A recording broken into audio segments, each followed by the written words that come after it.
असदुद्दीन ओवैसी ने चंद्रशेखर को समर्थन दे दिया है। अब ये सवाल आप बताते हैं कि कोई समर्थन नहीं है। यूपी तक पे चंद्रशेखर रावण ने भी ये कहा है कि मुझे बहन जी ने समर्थन दे दिया, इसलिए कमजोर कैंडिडेट उतारा। आकाश भाई आएंगे, मेरे छोटे भाई हैं। कल आकाश इस तरीके के स्टेटमेंट को क्या कहेंगे आप? देखिए, चंद्रशेखर आज़ाद जो है वो बरगलाना चाहते हैं, मतलब वो उनकी अपनी पॉलिटिक्स टेक्निक्स है। मैं उनकी पॉलिटिक्स टेक्निक को कुछ नहीं कहूँगा, लेकिन जिस प्रकार से आकाश सीधे सीधे कहें तो फूट डालो शासन करो जैसा काम, ऐसा ही है। जैसे आकाश कल स्टेज पे थे, उन्होंने भाषण दिया। मेन स्ट्रीम मीडिया बोल रहा है कि चंद्रशेखर पे भाषण दिया, चंद्रशेखर का नाम नहीं लिया, मात्र 3 मिनट बोले। उससे पहले मोदी, योगी और शिक्षा, स्वास्थ्य, बेरोजगारी, अर्थव्यवस्था, तमाम मुद्दों पर बात की। तो उसके बाद मैं ये कहूँगा कि आकाश जो है वो बड़े नेशनल लेवल की पॉलिटिक्स कर रहे हैं। नगीना से उनको मैसेज देना ज़रूरी था, उन्होंने वो मैसेज दे दिया। अब कल के बाद वहाँ का चुनाव चढ़ने लगा है, चुनाव वहाँ का चढ़ने लगा है। हाँ, और जहाँ तक की बात देखी जाए कि बात अगर हम असदुद्दीन ओवैसी की करें तो उन्होंने पहले चरण और दूसरे चरण में उम्मीदवार नहीं दिए हैं। जहाँ पर दलित मुस्लिम बहुल्य सीट है, मेरठ में दूसरे नंबर पर रहे वो, संभल में उनका निकाय जीता हुआ है, उन्होंने उम्मीदवार नहीं। अगर वो चंद्रशेखर को समर्थन करते तो सिर्फ नगीना छोड़कर बाकी जगह उम्मीदवार देते। उन्होंने सब जगह उम्मीदवार नहीं दिए, और सब जगह उम्मीदवार ना देने का मतलब है एमडी समीकरण में 2 अफवाहें हैं, जिसका जिक्र कल आकाश आनंद ने भी किया कि एक तो बसपा सुप्रीमो ने वहाँ पर एक कमजोर कैंडिडेट दिया, जिसमें वो कमजोर नहीं है, वो बहुत मजबूत कैंडिडेट, बहुत मजबूत कैंडिडेट। हम लोग भी गए थे, मैं आपको बता दूं कि वहाँ पे उनके ताम झाम बहुत अच्छे तरीके से प्रदर्शन करा उन्होंने, और बहुत समीकरण बहुत अच्छे तरीके से, और बहुत सरल और तरीके के नेता भी हैं, व्यक्ति हैं, और सरल स्वाभाविक तरीके से बात भी करते हैं। क्या कहना चाहेंगे जो इस तरीके के तरीके से बोलते हैं, बयानबाजी नहीं करते हैं, इस वजह से उनको वहाँ के कुछ लोग हैं। देखिए, चंद्रशेखर आज़ाद जब चलते हैं 10-12 उनके साथ मीडिया के लोग रहते हैं, तो हाइप करता है चुनाव का, लेकिन वो सरल स्वभाव के व्यक्ति किसी पर आरोप प्रत्यारोप नहीं करते लोगों से। मैंने खुद उनके साथ, मैंने उनका कैंपेनिंग में देखा, आप देख सकते हैं कि एक लोकसभा प्रत्याशी डोर टू डोर कैंपेन कर रहा है। मैं उनके साथ था, मैंने देखा कि एक लोकसभा प्रत्याशी डोर टू डोर कैंपेन कर रहा है, वो भी गाँव में, चौपालों पर बैठ रहा है, लोगों से मिल रहा है, और वहाँ पर डिसाइडिंग है मुस्लिम वोट बैंक। जहाँ जो भाजपा को हराएगा मुस्लिम उधर जाएगा। दूसरी अफवाह वहाँ पर ये है मुस्लिम वर्ग में कि असदुद्दीन ओवैसी ने चंद्रशेखर को समर्थन दे दिया है। अब ये सवाल आप बताते हैं कि कोई समर्थन नहीं है। यूपी तक पे चंद्रशेखर रावण ने भी ये कहा है कि मुझे बहन जी ने समर्थन दे दिया, इसलिए कमजोर कैंडिडेट उतारा। आकाश भाई आएंगे, मेरे छोटे भाई हैं। कल आकाश इस तरीके के स्टेटमेंट को क्या कहेंगे आप? देखिए, चंद्रशेखर आज़ाद जो है वो बरगलाना चाहते हैं, मतलब वो उनकी अपनी पॉलिटिक्स टेक्निक्स है। मैं उनकी पॉलिटिक्स टेक्निक को कुछ नहीं कहूँगा, लेकिन जिस प्रकार से आकाश सीधे सीधे कहें तो फूट डालो शासन करो जैसा काम, ऐसा ही। नमस्कार, मेरा नाम है सुरेंद्र सिंह और आप देख रहे हैं SM न्यूज़। आज हमारे साथ गौरव पाल हैं, जो लगातार राजपथ पे अपनी बात करते रहते हैं और बड़ी ताकत से अपनी बात को रखते हैं, निष्पक्षता तौर से अपनी बात रखते हैं। स्वागत है गौरव आपका मेरे चैनल। बहुत बहुत शुक्रिया सर आपका। गौरव, आप तमाम उत्तर प्रदेश में जा रहे हैं और छोटे छोटे, चाहे छोटे हों बड़े हों, तमाम लोगों से मुलाकात भी कर रहे हैं, तो क्या लग रहा है समीकरण जो है वो किस पक्ष में जाता हुआ नजर आ रहा है? जो इस वक्त वोटर है, वोटर के मन में क्या है, आप तमाम एनालिसिस कर रहे हैं, तो क्या लग रहा है अभी? तो देखिए, चुनाव पूरी तरीके से घोषित हो चुका है और 19 तारीख को पहले चरण का मतदान होना है जी। इस बार जो चुनाव है वो बाकी चुनाव से अलग लग रहा है। जो चुनाव टीवी पर है वो चुनाव ग्राउंड पर नहीं जी। ग्राउंड पे कुछ और देखने को मिल रहा है। भाजपा का दावा 400 पार, वो ग्राउंड पर नहीं दिखाई दे रहा है। जो समीकरण है वो त्रिकोणीय हो रहा है। कहा जा रहा था कि भाजपा या इंडिया गठबंधन में मुकाबला रहेगा, लेकिन खासकर मैं अगर उत्तर प्रदेश की बात करूं तो जैसे बसपा को बार बार कोशिश की गई इंडिया गठबंधन में लाने की, लेकिन जो बसपा सुप्रीमो हैं वो इस बात पर नहीं मानी। उसके बाद फिर बोलने लगे कि बसपा का चुनाव कमज़ोर रहेगा, लेकिन जो टिकट हुए, जिस तरीके से पश्चिम उत्तर प्रदेश के टिकट हुए और पहली लिस्ट आई, 16 में से 7 मुसलमान लड़ा दिए, तो उससे पूरा समीकरण बदल गया। अगर हम समाजवादी पार्टी की बात देखें, कांग्रेस तो मात्र 17 सीटें यहाँ पर लड़ रही है, कोई इतना बड़ा शेयर उनके पास नहीं है, और कैंडिडेट भी वो सब पैराशूट कैंडिडेट लड़ा रहे, ज़मीनी कार्यकर्ता नहीं। तो जो मुस्लिम और दलित बहुल्य समीकरण सीटें थी, वहाँ से BSP ने मुस्लिम कैंडिडेट्स को लड़ाया।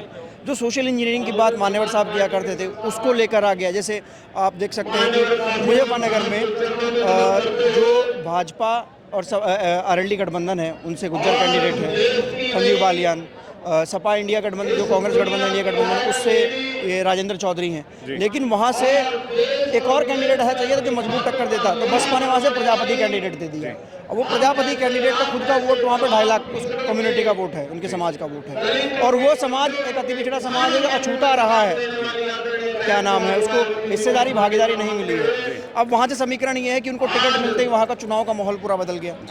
इस चुनाव में मैं शुरुआत से एक चीज़ बोल रहा हूँ कि चुनाव का मूड डिसाइड करेगा मुस्लिम प्लस दलित समीकरण, और आज के टाइम पे मुस्लिम समीकरण बहुत ज़्यादा। 2022 में जो मुस्लिम समाज था वो एक तरफा अखिलेश की ओर गया था, आ रहे अखिलेश का नारा था, लेकिन अब जो मुस्लिम समाज है वो सपा की ओर जाता हुआ नहीं नजर आ रहा है। सपा को जाने वाला नहीं है? नहीं, बिल्कुल नहीं नजर आ रहा है। एक फरमान भी जारी हुआ था सहारनपुर से, किसी मौलवी ने भी कहा था, मौलाना ने कहा था कि अब गठबंधन एक ठगबंधन है, तो इसकी तरफ बिल्कुल भी ना उम्मीद करें।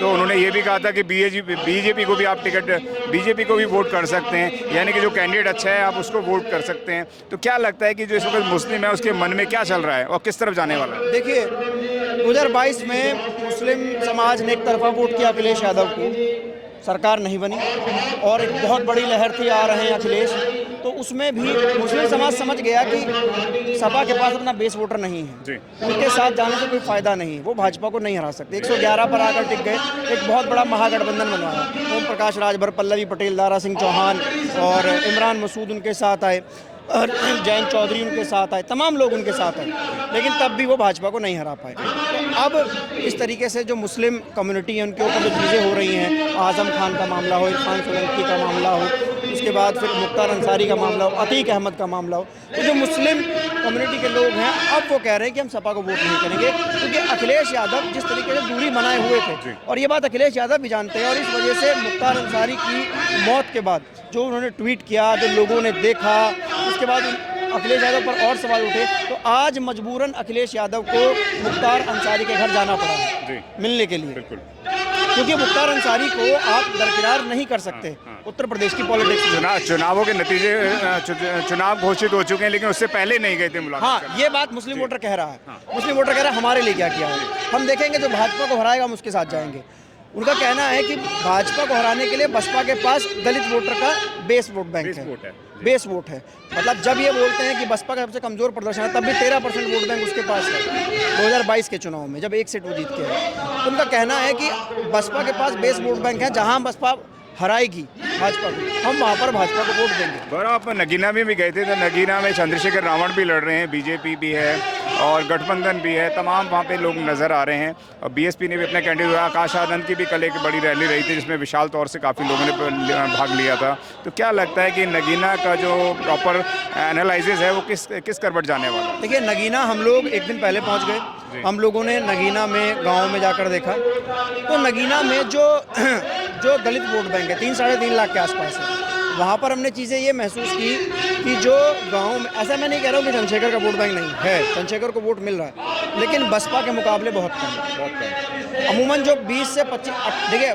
वोटिंग का अधिकार 18 साल के बाद आता है, 25 साल तक वोटिंग का अधिकार, मतलब 18 से 25 साल की उम्र के बीच के जो युवा हैं वो चंद्रशेखर के साथ खड़े हैं। एक गांव में हम गए तो वहाँ पे ऐसा था कि उस चौपाल पे बुजुर्ग भी बैठे हैं, महिलाएं भी हैं, युवा भी हैं, काम करने वाले लोग भी हैं, तो उनमें से जो युवा थे 2-4 वो चंद्रशेखर के साथ दिखाई दे रहे हैं, लेकिन जो बसपा का अपना बेस वोटर है वो बसपा के साथ अड़िग होकर खड़ा हुआ है। उनका कहना है कि हमने बोला कि सत्ता से बाहर है, 10 साल में क्या कर लेंगे, बोले कुछ भी हो हमारा वोट हाथी को, तो ये उनका कहना है। वहाँ पे एक बताया जाता है 34-35% जो है वो मुस्लिम वोट है, और 44% मुस्लिम वोट है, और 26% दलित वोट है, 26 वोट, तो ये तो अपने आप में काफ़ी बड़ा परसेंटेज हो जाता है, 55-56% वोट हो जाता है। नगीना में 2 अफवाहें हैं जिसका जिक्र कल आकाश आनंद ने भी किया कि एक तो बसपा सुप्रीमो ने वहाँ पर एक कमजोर कैंडिडेट दिया, जिसमें वो कमजोर नहीं है, वो बहुत मजबूत कैंडिडेट, बहुत मजबूत कैंडिडेट। हम लोग भी गए थे, मैं आपको बता दूं कि वहाँ पे उनके ताम झाम बहुत अच्छे तरीके से प्रदर्शन करा उन्होंने, और बहुत समीकरण बहुत अच्छे तरीके से, और बहुत सरल और तरीके के नेता भी हैं, व्यक्ति हैं, और सरल स्वाभाविक तरीके से बात भी करते हैं।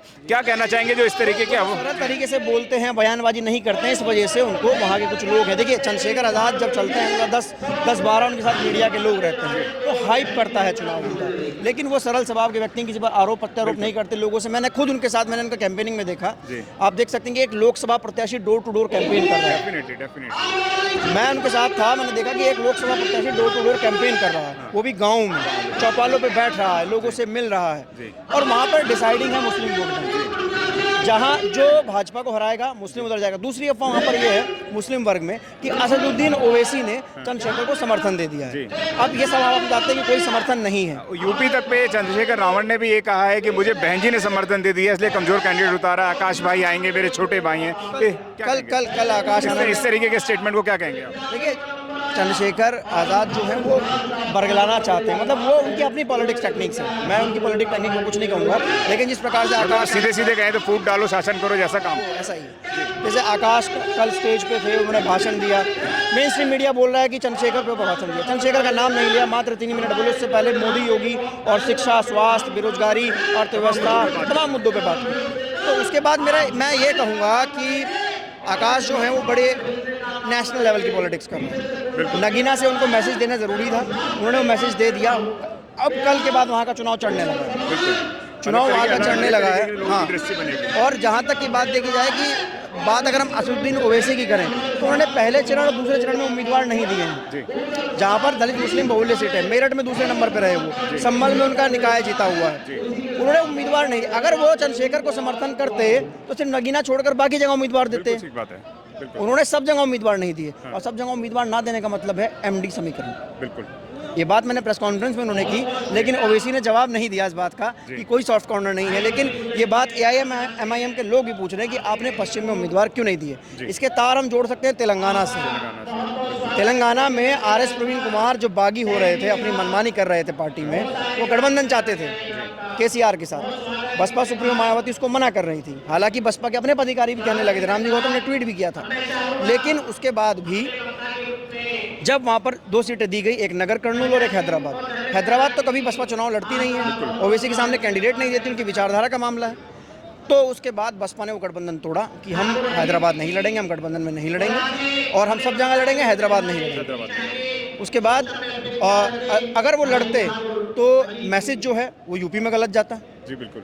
तो अब बसपा ने वो सीट उनके लिए वहाँ छोड़ी, अपना कैंडिडेट, अपना वादा बरकरार रखा। तो शायद असदुद्दीन ओवैसी ने भी वो वादा बरकरार रखा हो और पश्चिम में उम्मीदवार नहीं दिए, इसको कहा जा सकता है। बिल्कुल। चलते चलते एक आखिरी सवाल आपसे रख रहा हूँ कि जो BSP की आप काफ़ी बात करते हैं अपने चैनल पे भी, कांग्रेस की बात करते हैं, BSP की बात करते हैं, तो उत्तर प्रदेश में इस वक्त गठबंधन और BSP के समीकरण को आप देखते हैं तो उत्तर प्रदेश का समीकरण कहाँ जाता है? देखिए, इंडिया गठबंधन की मैक्सिमम सीटें सपा लड़ रही है। सपा का जो टिकट आवंटन आपने देखा, मुरादाबाद कैसे खींचातानी, 3-4 बार टिकटों को मतलब ये हो रहा है कि आखिरी दिन हेलीकॉप्टर से पर्चा भेजा जा रहा है।